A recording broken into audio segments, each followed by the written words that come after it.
Fala pessoal, tudo bem? Aqui é o Daniel para mais um vídeo, de novo tentando trazer discussão inteligente, assuntos atuais, enfim, para fugir dos extremos, fugir dos preconceitos, da lacração e de tudo isso. E hoje eu queria comentar um pouco, um assunto até que está bastante em pauta, que é o Zanin que assumiu no STF. E o que está por trás um pouco de tudo isso? Primeiro, a ideia aqui, além do óbvio, mas rapidamente citando o óbvio, o Zanin foi indicado pelo Lula porque é alguém que ele confia, com o objetivo dele ter um controle no STF. Então, inclusive, alguns comentaristas políticos falando que o Lula está deixando claro, que foi um pouco o que o Bolsonaro deixou claro também na gestão anterior, que assim, eu vou indicar quem eu quero, quem eu confio e quem eu sei que vai votar do jeito que eu quero. Isso já foi apontado no Bolsonaro como um problema, porque você está tirando um pouco a independência dos dois poderes. Você tem uma pessoa no STF que vai estar fechada, vai conversar, enfim, como uma pessoa do executivo.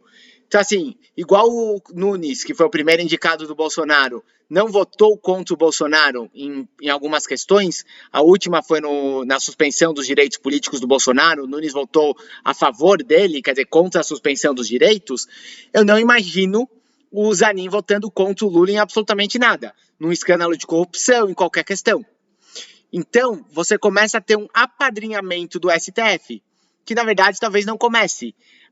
Quando teve bem lá atrás a indicação do Dias Toffoli, foi o Lula que indicou, e o Dias Toffoli já trabalhou como advogado ligado ao PT, se eu não estou enganado do que eu chequei nas informações, foi nas campanhas do PT que ele foi advogado da campanha, já falaram que ali você já estava começando, pelo histórico do Dias Toffoli, você já estava começando a ter um apadrinhamento. E parece que a coisa dali para frente só foi piorando. O Bolsonaro deixando isso bem claro quando ele indicou, que estava na hora dele indicar quem ele confiasse, quem ele soubesse como votasse, e o Lula não deixou explícito, mas é só uma questão de olhar para ver que ele está fazendo a mesma coisa, ele indicou um amigo pessoal dele.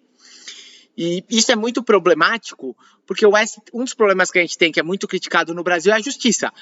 Pessoas que demoram muito tempo para começar a cumprir pena, julgamento que não acontece, casos que expiram a pena antes de você conseguir julgar, e muitas outras questões. A nossa justiça não funciona direito, muita gente reclama, corrupção de juiz e tudo isso. E quando você pega o STF, que é para ser a representação máxima disso, e começa a padrinhar ou colocar gente com interesse político, você não está ajudando a resolver essa situação. Aliás, você está piorando e você ainda está até dificultando uma mudança. Por quê? O Zanin que entrou agora vai ficar até 2050. Se ele não sair antes, ele fica até 2050 no cargo.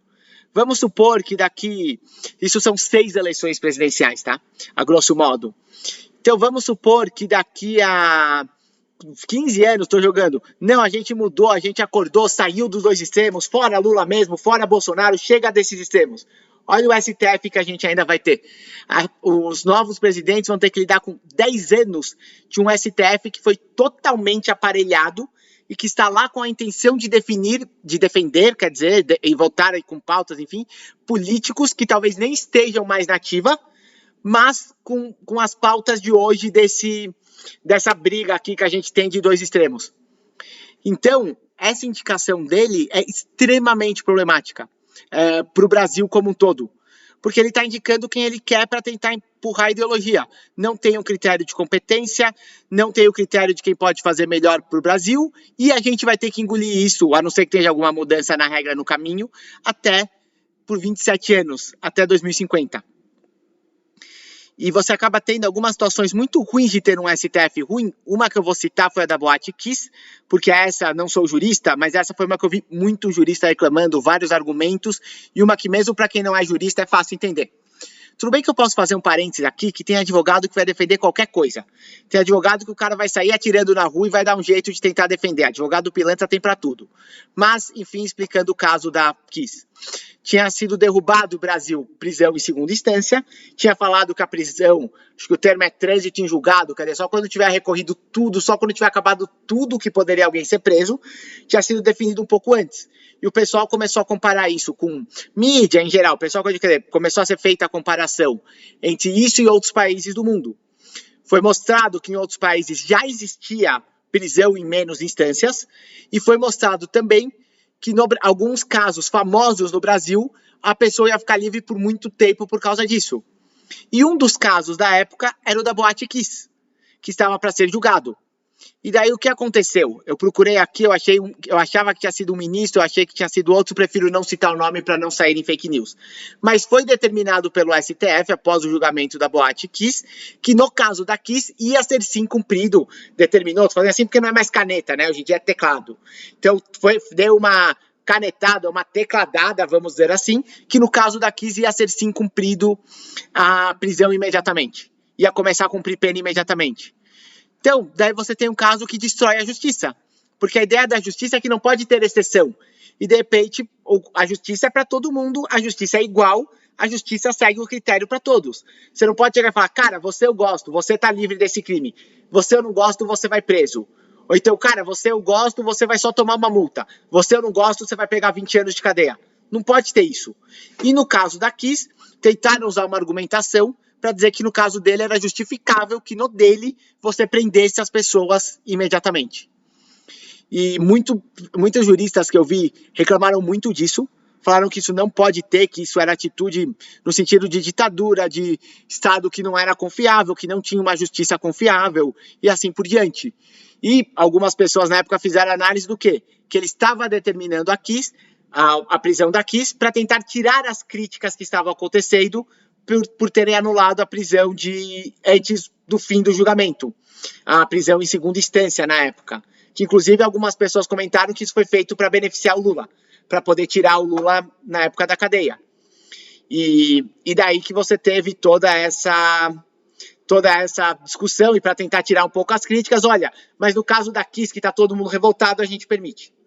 Enfim, esse é o tipo de coisa que não pode acontecer com a justiça, não pode acontecer se a gente for um país sério, e com esse fato, quer dizer, a indicação do Zanin é um passo contra isso.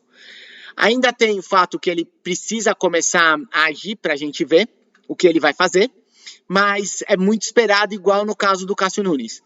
Inclusive, o caso do Cássio Nunes teve até ver se o Zanin vai fazer alguma coisa, quando ficava claro que ele ia perder na corte. Ele segurou e pediu, eu não vou lembrar agora exatamente o caso, mas teve um caso que ele inclusive pediu e segurou em pedido de vista para ninguém votar mais e não poder andar. Do tipo, ó, já que a gente vai perder, eu vou segurar aqui o caso.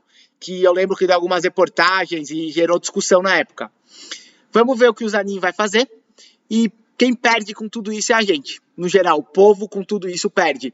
Porque essa decisão lá nessa esfera, no STF, vai acabar tendo repercussão em tudo que a gente faz como justiça. E por um último comentário rapidinho, tá dando um pouco o tempo do vídeo, mas muita gente comentou que o Lula conseguiu fazer também isso, sendo um pouco salvo de críticas, justamente pelo medo do Bolsonaro, um efeito ressaca Bolsonaro. Então, assim, tá todo mundo com medo do que o Bolsonaro fez, das ameaças à democracia, tudo isso. Então foi tipo, vamos ver o que tá acontecendo, vamos deixar um pouco o Lula, porque pelo menos no momento, quer dizer, ele não tá ameaçando a democracia, isso é bom. Só que nisso a gente começa a ter decisões que vão ser ruins no longo prazo por causa dessa colher de chá que o Lula está recebendo. Quer dizer, com medo do fogo ou com medo da panela, a gente alimenta a frigideira. E daí a gente está tomando na cara e está se dando mal do mesmo jeito. E você, pessoal, o que você acha, você que está vendo o vídeo, o que você acha da indicação do Zanin? Você acha que ele vai tentar ser isento? Você acha que ele vai defender o Lula? Comenta um pouco aqui no vídeo e a gente tenta ter discussões inteligentes, longe de extremos. É isso aí, pessoal. Obrigado, até a próxima.